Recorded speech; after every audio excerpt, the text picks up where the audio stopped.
तो तुमने post apocalypse movies तो बहुत देखी होंगी, कौन सी चटनी का आटा खाए?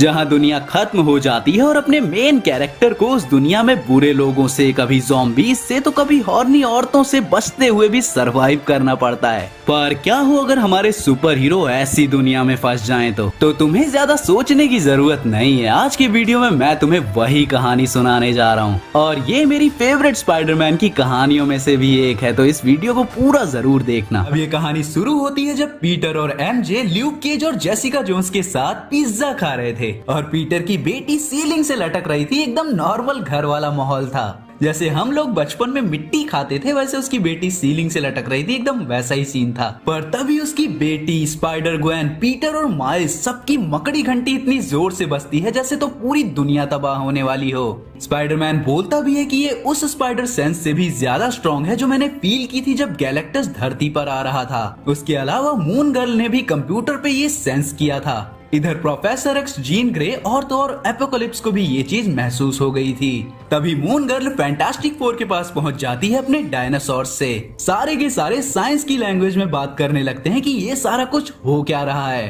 तभी मिस्टर फैंटास्टिक की बेटी बोलती है कि दुनिया तबाह हो रही है। वाटू द वॉचर भी अचानक वहाँ अपीयर होके बोलता है कि अर्थ के पास बस कुछ घंटे बचे हैं। वो बताता है कि 10 बिलियन साल पहले एक लिविंग मशीन बनाई गई थी जिसका काम था ब्लैक होल्स को कंज्यूम करके यूनिवर्स को कोलैप्स होने से बचाना। पर ये इतनी करप्ट हो गई कि कितने ही प्लैनेट्स और गैलेक्सीज को अनमेक करने लग गई, जैसे कि वो कभी एग्जिस्ट ही नहीं करते थे। तो इस अनमेकर मशीन को लिविंग ट्रिब्यूनल ने सुला दिया था अर्थ के कोर में जो नए प्लैनेट्स बने थे, क्योंकि इसको डिस्ट्रॉय करना आसान ही नहीं था। पर अब ये जाग रही है और जैसे ही अनमेकर पूरी तरह से जागी वो अर्थ और कई सारे प्लैनेट्स को अनमेक कर देगी। तो दुनिया के सबसे स्मार्टेस्ट लोगों ने मिलकर, जिनमें अपना स्पाइडी भी था, उन्होंने इसे रोकने का प्लान सोचा और एक टीम बनाई। विजन एक लिविंग मशीन को दूसरी लिविंग मशीन से लड़ने को, वांडा जो रियलिटी शेप कर सकती थी ताकि अनमेकर कुछ अनमेक न कर सके, सू स्टॉर्म उन्हें अर्थ के कोर की गर्मी से बचाने को, डॉक्टर स्ट्रेंज उसके पावरफुल स्पेल के साथ, और द थिंग अगर ये प्रॉब्लम जोर से मुक्के मारने से सॉल्व हो जाती है उसके लिए। मतलब सारे हीरोज को उनकी स्ट्रेंथ के अकॉर्डिंग अलग अलग काम दे दिया गया था। जब वो अर्थ के कोर पे पहुंचते हैं तो अनमेकर उन पे ध्यान भी नहीं देता, वो बस खोदता रहता है वहां से बाहर निकलने को। और उसके खोदने की वजह से वकांडा, एटलांटिस, पूरी दुनिया में तबाही मच गई। द थिंग और वांडा उस पे अटैक करते हैं पर वो इतना पावरफुल था कि उन्हें सेकंड्स में अनमेक कर दिया। हाँ जी, अभी कहानी शुरू ही हुई थी और अर्थ के 2 सबसे पावरफुल हीरोज को मार डाला गया। लेकिन विजन को गुस्सा आ जाता है और वो अनमेकर के भेजे में घुस जाता है। धीरे धीरे सब कुछ तबाह हो रहा था। सू स्टॉर्म ज्यादा देर तक लोगों को बचा नहीं सकती थी। तभी अपने डॉक्टर स्ट्रेंज ने जल्दबाजी में इतने सारे डायमेंशंस में से एक सॉल्यूशन ढूंढा। उसने ऐसी जगह का पोर्टल खोला जहां कोई इलेक्ट्रिसिटी काम ही नहीं करती थी। पर अनमेकर को उसका प्लान समझ आ गया और एक स्ट्राइक में उसने स्ट्रेंज की छाती पे मेटल घोंप के उसे मार डाला। पर वो इलेक्ट्रोमैग्नेटिक ब्लास्ट काम कर गया और अपनी आखिरी सांस में भी अपने डॉक्टर स्ट्रेंज ने सू स्टॉर्म को पोर्टल से अर्थ की सरफेस पे फेंक दिया। पर उस ब्लास्ट ने बस अनमेकर को ही नहीं बल्कि पूरे प्लेनेट से बिजली को गायब कर दिया। आयरन मैन उड़ नहीं सकता, जितनी भी मशीन्स थी सब काम करना बंद कर दी। मशीनी हीरोज की डेथ हो गई, इवन स्पाइडरमैन के वेब शूटर्स तक काम करना बंद कर दिए। पीटर वहाँ सरफेस पे डर जाता है जब उनकी बिल्डिंग गिरती है कि एमजे और उसकी आंट में कहाँ गए, वो आखिर जिंदा भी हैं या नहीं। वो रोते रोते बस उन्हें तबाही में ढूंढता रहता है। पर स्पाइडरमैन की बेटी ने अपने हाथों से छत को उठाकर उन सबको बचा लिया था। और फिर ये कहानी 7 साल बाद शिफ्ट होती है जब बूढ़ा पीटर पार्कर ये कहानी सुना रहा था कि उस तबाही के बाद कई जंगें हुई, क्योंकि लोग कंफ्यूज थे, डरे हुए थे, उन्हें कुछ समझ में नहीं आ रहा था और उन सब ने अपने गुस्से पर कंट्रोल खो दिया था। पर हजारों लाखों लोगों की मौत के बाद हीरोज ने कदम उठाया सबको शांत करने का, चाहे वो एक्स-मैन हो, वकांडा से ब्लैक पैंथर हो, यहाँ तक कि अपना डेडपूल भी। और इसीलिए ये स्टोरी मुझे अच्छी लगती है, क्योंकि नॉर्मल पोस्ट एपोकैलिप्टिक वर्ल्ड बुरे होते हैं पर ये वाला एक्चुअली बेटर था। फाइनली लोग साथ आए, कोई लफड़े नहीं, नई सिटीज खड़ी हुई जो बिजली से नहीं लेकिन प्रोफेसर एक्स जैसे टेलीपैथिक लोगों से जुड़ी थी। कोई कंट्री, कोई सरहदें, कोई बंदिशें नहीं थी, बस अपनी अर्थ थी और उसकी कैपिटल थी अपनी वकांडा। यहाँ तक कि डॉक्टर डूम भी सबके भले के लिए साथ में काम कर रहा था। पूरी दुनिया में इलेक्ट्रिसिटी नहीं थी लेकिन ह्यूमैनिटी और प्यार चारों तरफ था। लेकिन आप तो जानते ही हो कोई भी कहानी हमेशा हैप्पी नहीं रह सकती। तो अपना कैप्टन अमेरिका आयरन मैन को वॉक पे ले जाने के बहाने ले आता है एपोकैलिप्स के पास, पर धोखा कैप्टन ने नहीं बल्कि मिस्टीक ने दिया था। वो टोनी स्टार्क को अपने अड्डे पर ले जाता है जहां वो मिस्टर फैंटास्टिक और रीरी को एक मशीन पे काम करते देखता है जो इलेक्ट्रिसिटी जनरेट कर रही थी। और जब वो ऊपर देखता है तो पाता है कि उस इलेक्ट्रोमैग्नेट से अपनी इलेक्ट्रिसिटी को बचाने के लिए वो मैग्नीटो का यूज कर रहा था। उसकी पावर्स उस फोर्स को रोक लेती और ये इलेक्ट्रिसिटी जनरेट कर सकते थे।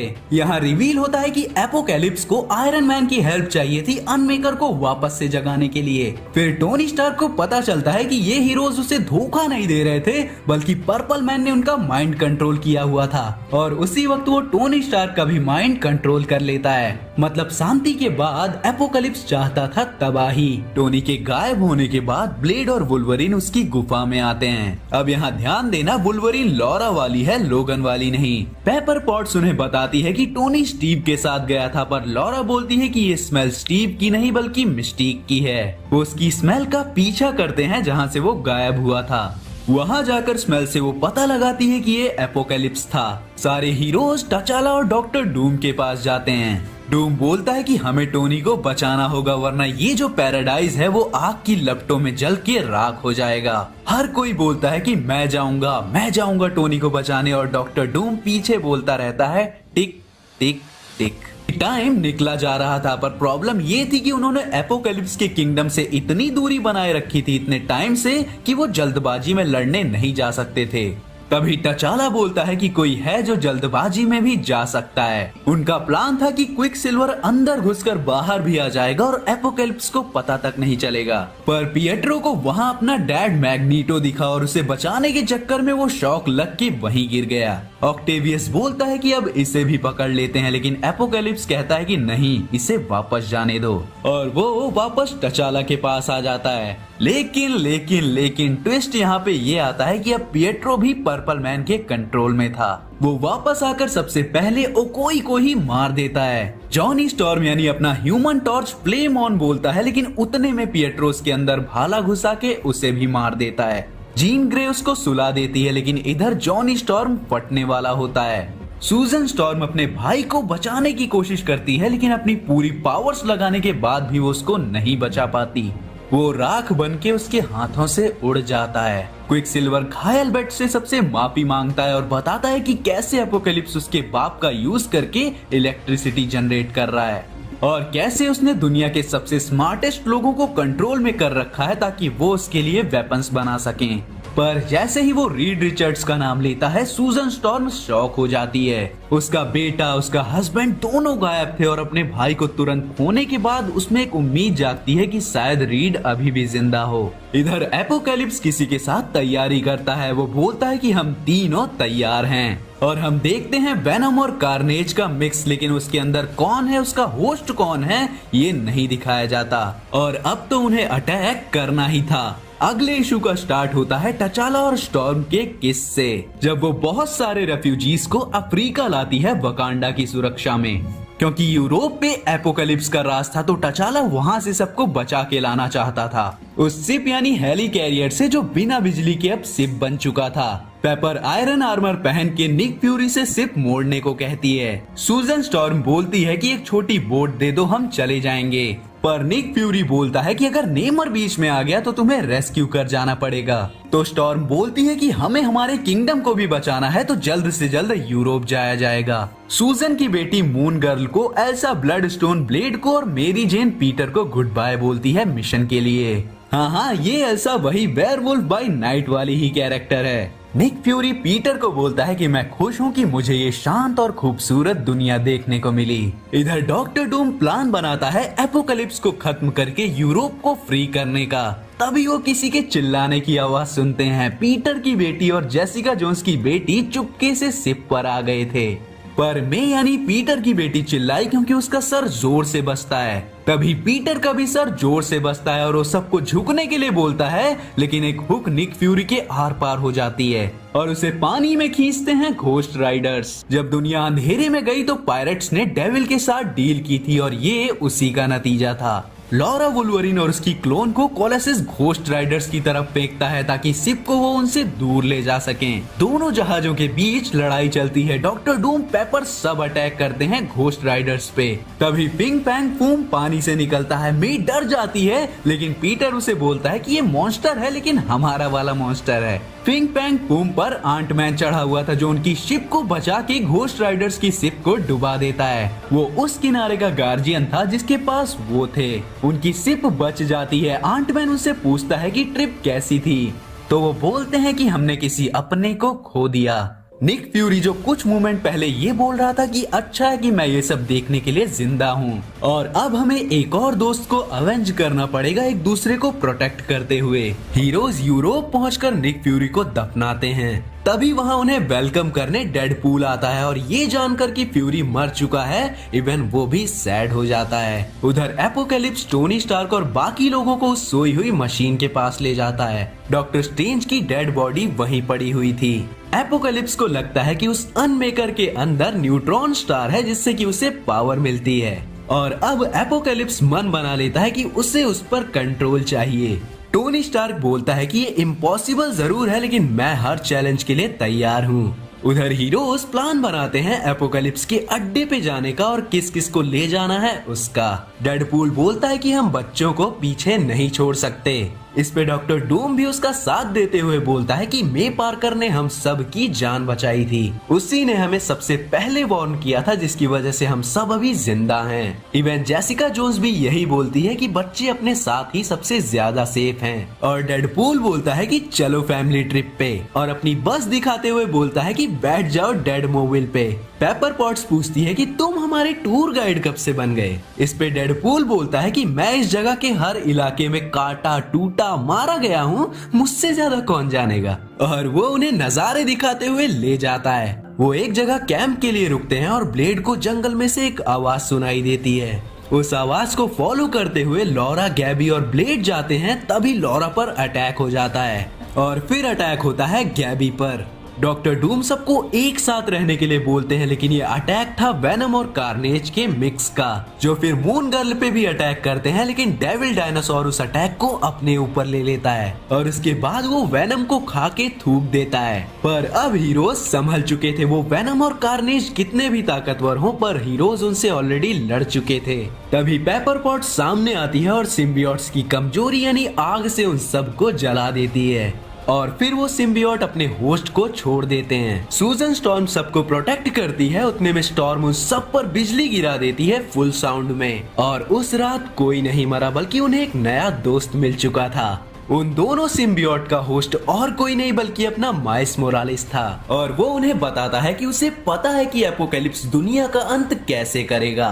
माइल्स उन्हें बताता है कि पूरी दुनिया में बिजली जाने के बाद वेनम ने उसे ढूंढ लिया था और वो एक दूसरे के सहारे ही जिंदा रह रहे थे। लेकिन फिर कार्नेज आया और सब बदल गया। एपोकैलिप्स ने उनसे वादा किया कि वो कुछ टाइम के लिए अर्थ पे पावर वापस लाएगा और एक शिप बना देगा, जिससे वो सिम्बियोट अपने प्लेनेट पे वापस जा सकेंगे। इधर टोनी स्टार्क को फाइनली आइडिया मिल जाता है एपोकैलिप्स का काम करने का, पर उसे चाहिए था प्योर एडामेंटियम। और एपोकैलिप्स मुस्कुरा के कहता है कि मेरे पास वो है। वो अपना पोर्टल एक केव में खोलता है साइक्लॉप्स के साथ, और उसके सामने खड़ा था वुल्वरीन। और तुमको तो पता ही है कि वुल्वरीन की बॉडी में है प्योर एडामेंटियम।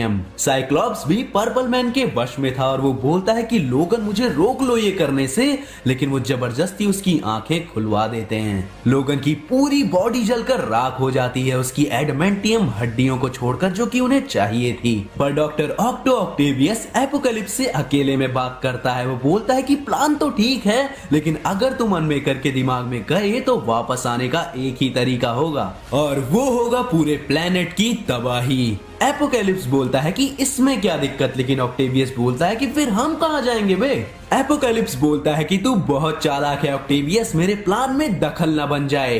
और वो वहीं ऑटो ऑक्टेवियस को 2 टुकड़ों में फाड़ देता है। पर तब तक अपने हीरोज एपोकलिप्स की सिटी में आ जाते हैं। वो डेविल डायनासोर और माइल्स मोरालेस को बच्चों की रक्षा करने के लिए बोलते हैं। अंदर उन्हें डॉक्टर ऑक्टेवियस की बॉडी दिखाई देती है। फिर स्टॉर्म तूफान ला देती है, लेकिन उसे नहीं पता था कि सामने कौन है। Captain America, captain Marvel, she Hulk और भी बहुत सारे पावरफुल दुश्मन और दोस्त उन्हें रोकने के लिए खड़े थे। डॉक्टर डूम बोलता है कि इससे कोई फर्क नहीं पड़ता, प्लान को फॉलो करो जिससे कई जिंदगियां बचाई जा सकती हैं। और वहां चालू हो जाती है सिविल वार। इधर पर्पल मैन हंस रहा था कि तभी उसके सर के आर पार गोली चल जाती है जो चलाई थी डेडपूल ने। जेसिका जोन्स उस पे गुस्सा होती है कि वो किलग्रेव को बेहोश करने वाले थे, प्लान वो था। डेडपूल बोलता है कि ओह गलती हो गई, उसकी लाश चलेगी क्या? पर डेडपूल के डेडपूल वाली हरकत करने से सारे हीरोज को होश आ गया था। अब वो पर्पल मैन के कंट्रोल में नहीं थे। इधर एपोकलिप्स बोलता है कि तुमने काफी काम कर दिया, बाकी मैं संभाल लूंगा।